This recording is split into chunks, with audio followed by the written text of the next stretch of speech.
the doc that he told you to go see? Y'all better listen up closely. Who you think taught you to smoke trees? Who you think brought you to ODs? Easy E's, Ice Cubes and DOCs, the Snoop D-O double G's, and the group that said motherfuck the police. Gave you a tape full of dope beats to bump when you stroll through in your hood. Y'all are gonna keep fucking around with me and turn me back to the old me. What's up, family? I was on the internet and I saw the subject popped up again about who did the production on a lot of the Death Row and some of the music from back in the day. Basically, this situation is going on between, I guess, DJ Quik and Perspective. It's not anything where like there's some type of beef or something like that, but basically this has been I guess a hot topic for a while. Somebody just recently dropped a tweet and it said DJ Quik is actually who everyone thinks Dr. Dre is. Now that's a powerful thing to say. But the crazy thing behind it is DJ Quik, you know, he's always online, and he came in and commented behind this guy saying finally somebody had the balls to say it. So basically that's just simply saying that DJ Quik have been feeling like this for a while. And family, if you've been on my channel for a minute, you know that we were already talked about this about a year ago. Here's one of my thumbnails to the video that we actually talked about it in, where DJ Quik, we were saying that he needed to get his flowers.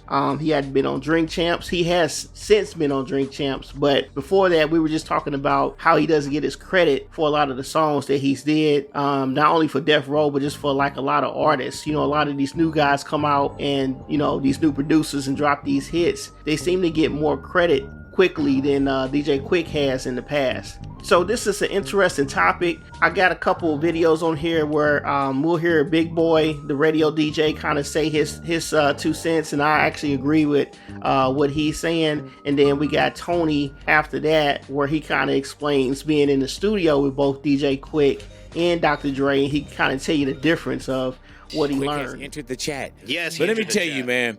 To me, Quik is one of the most underrated producers, period. And I'm not talking about not just in the genre. I'm talking about period, bro. Right. Like this dude, I've seen him in the studio.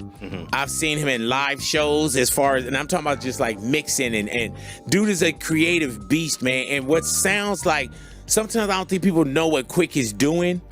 Because he make it look and sound so easy. But that dude, I call him, man, Quik is like a mad scientist, man. You know, and not taking anything away from Dre, because Dre is a superstar. You know, and I hate that. I don't think they pitted it, because you were saying how at one point even DJ Quik had said, you know, don't pit us against each other, which I never have. But I'm not speaking for him or trying to excuse anything, but Quik is one of those people as well that if he's feeling something at a particular time, he says it.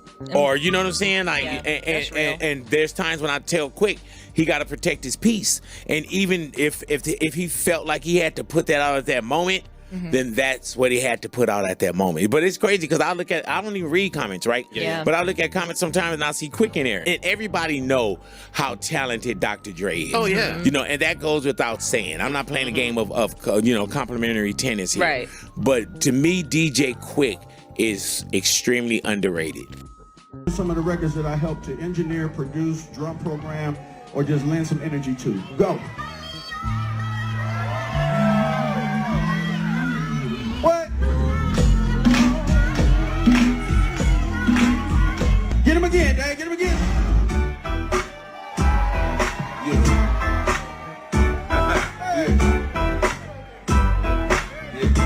I got a bone to pick. I don't want you monkey mouth motherfucker sitting in my throne again. I'm mad.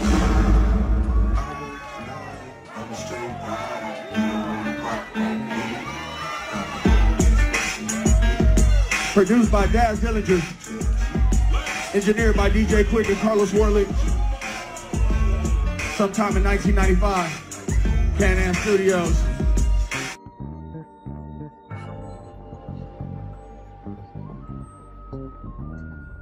Yes. we hear today. Watching him work, I thought I was starting to get pretty good at the SP1200, but this guy was on a whole different other level, bro. Now me, Dre taught me how to use the SP12. Jinx taught me how to use the SP12. Quik gave me his whole library to the SP12. Okay, nice, and I still have it. So what happened was, when I saw him on the SP12, I think that's what really impressed me about it. I was really, really intimidated by him.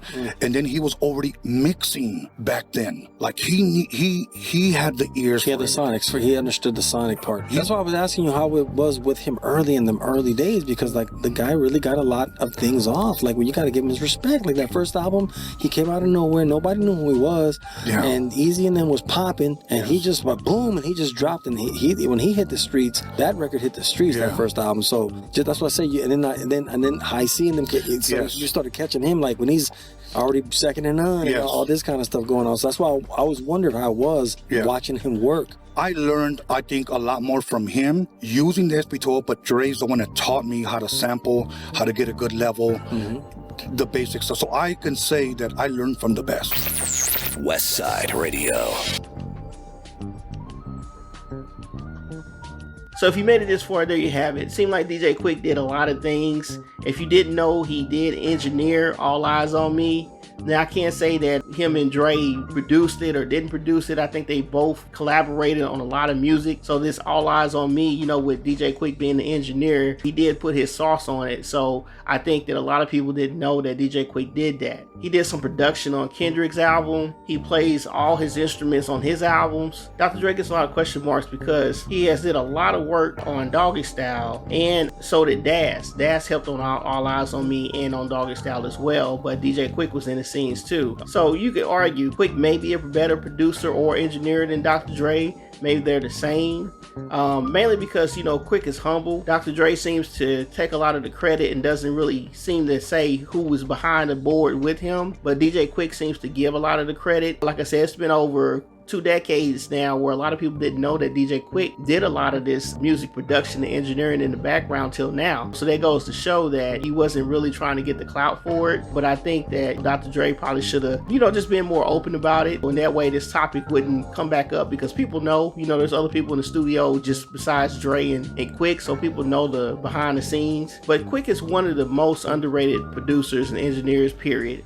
You know, I agree with Big Boy when he said that. And like I said at the beginning of the video, Quik does not like, I guess, us putting them, meaning Dre and Quik, against each other. It's not that type of deal. It's just really the public finding out how much work that he's put in the past that a lot of people didn't know, and how much credit he probably deserves for some of this music. But there's no beef between Quik and Dr. Dre. They're old school. They've been friends for decades, and they're both talented in their own way. And one thing I want to mention is everybody knows how talented Dr. Dre is. I mean, he still put NWA on the map, Eminem, Snoop Dogg, Kendrick Lamar. I mean, you name it. If it wasn't for Dre, a lot of these guys wouldn't be around. It's possible that. So in conclusion, for, you know, what I'm saying, I think that you got to give both these guys credit. It doesn't matter if it's Dr. Dre or DJ Quik. I think they both put their own element and style into the music. I appreciate having both these guys being able to drop the music that they released over the last couple decades or so. Quik has his own style, Dre has his own style, and a lot of it they collaborated together in the studio. So I mean, whoever hit whatever keys and whoever produced what may not be a clear line, but irregardless, we all love it. We still listen to it,